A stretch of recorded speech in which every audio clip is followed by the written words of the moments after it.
I'm Todd Tuthill, managing partner at Rincon Aerospace. Welcome to the first inaugural episode of my new video podcast called the Rincon Aerocast.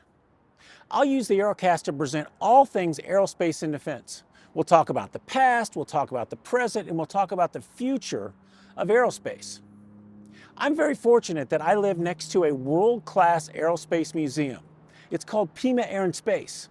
I plan to do several episodes from this museum.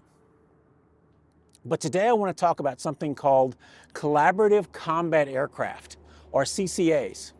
So why am I standing next to a B-52? Well, when you think about CCAs or military drones that fly with fighter aircraft, we think about AI and the latest technology, and all that stuff is true. But the latest CCAs from Anduril and General Atomics will not be the first drones to fly with or protect manned aircraft. B-52s, like this one I'm standing beside, once flew with their own drones, like this one I'm standing beside. But more on this drone later. Let's talk about the latest in CCAs. The United States Air Force Next Generation Air Dominance Initiative will deliver the Boeing F-47, a manned fighter. But there's much more to NGAD than just the F-47. In January 2024, the Air Force launched Increment 1 of their NGAD Collaborative Combat Aircraft, or CCA program, by awarding contracts to 5 companies. Of course, it was the big 3, Boeing, Lockheed, Northrop Grumman, as well as General Atomics and a fairly new company called Anduril. 3 months later, the Air Force shocked the A&D industry by passing on the big 3 and awarding the build portion of CCA Increment 1 to General Atomics and Anduril. The Air Force expects to take delivery of 100+ Increment 1 CCAs in the next few years.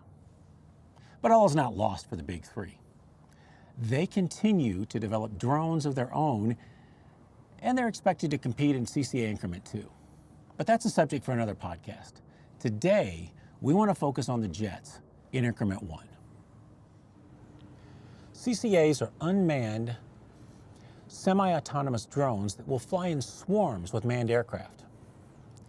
This will likely start with 5th-generation fighters like the F-22 and F-35, but the ultimate plan is to pair them with 6th-generation fighters like the F-47 and the Navy's F/A-XX. These CCAs will allow their manned counterparts to put sensors and weapons over the horizon versus just hanging under their wing. Are these CCAs flying yet? How big are these CCAs? How do they compare to manned aircraft? Let's take a look. Anduril's CCA, the YFQ-44 Fury, completed its first flight on October 31st, 2025, just over a week ago as I'm recording this video. It's 20 feet long, with a wingspan of 17 feet. It has a max takeoff weight of 5,000 pounds. There was a full-scale model of a Fury on display at the Paris Air Show this summer. Here's a photo of me standing next to it. It's large for what we think of as a drone, but much smaller than a manned fighter. Compare the Fury photo to me walking under the wing of this F-15. The F-15 is 3 times longer, with almost 3 times the wingspan, and the F-15 has 13 times the max takeoff weight. Even an F-16, like this one I'm standing underneath, has more than 8x the max takeoff weight of the Fury. The General Atomics CCA is the YFQ-42 Gambit. Its first flight was August 27, 2025. As of the filming of this video, General Atomics has not released the specifications of their jet, but I saw a full-scale model on display at this summer's Paris Air Show. It's similar in size to the Fury, but I would say it has quite a bit more internal payload or maybe fuel capacity. So what is this all about? Why does the U.S. War Department want so many drones and CCAs? CCAs can carry weapons and sensors over the horizon while directed by their manned counterpart. Is that all CCAs are about? Well, think about this. The United States Air Force bought 2,200 F-16s like this one I'm under. They're not quite done buying F-15s. They'll probably buy about 1,200. They're planning to buy more than 1,700 F-35s, but the Air Force bought just 187 F-22s. The jet NGAD was designed to replace. The U.S. can't afford to buy 1,000 or more F-47s. The planned F-47 buy is about the same as the F-22 buy, 185 aircraft, but they'll cost at least twice as much per copy versus the F-22. 185 advanced aircraft can't be all we get for the billions invested in the F-47. That's where CCAs fit. The Air Force may buy as many as 2,000 Increment 2 CCAs, 10 times the number of F-47s.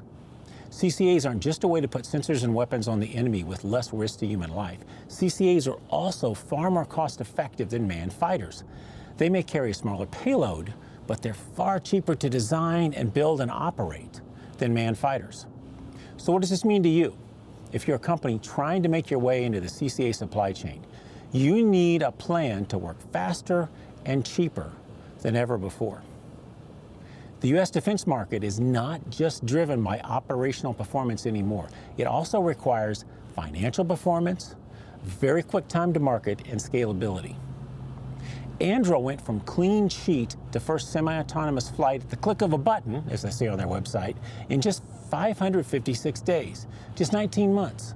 That is incredible.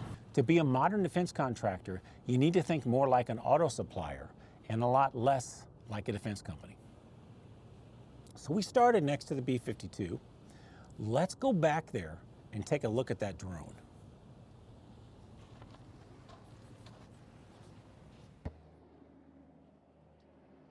Here we are back where we started, right at the B-52. This aircraft is the ADM-20 Quail. It was launched from B-52s in the 1960s. It was designed as a radar and infrared decoy for the B-52. To enemy defenses, it just looked like another B-52. You know, I'm calling it a drone, but technically it was a cruise missile with no energetic payload. A B-52 could carry and launch 2 to 4 Quails per mission. The idea was to swamp enemy defenses. The Quail became operational in the early 1960s. It was retired in the late 1970s because radar technology had improved to the point that it was no longer effective. That's all for today's episode of the Rincon Aerocast. Thank you for joining us. Please like and subscribe to this video cast and follow me on LinkedIn for more content like this. If you're looking to improve your leadership skills, I've also got an audio podcast that's all about leadership. It's called Rincon Horizons. You can check out my website at rincon.aero, that's rincon.aero for more information.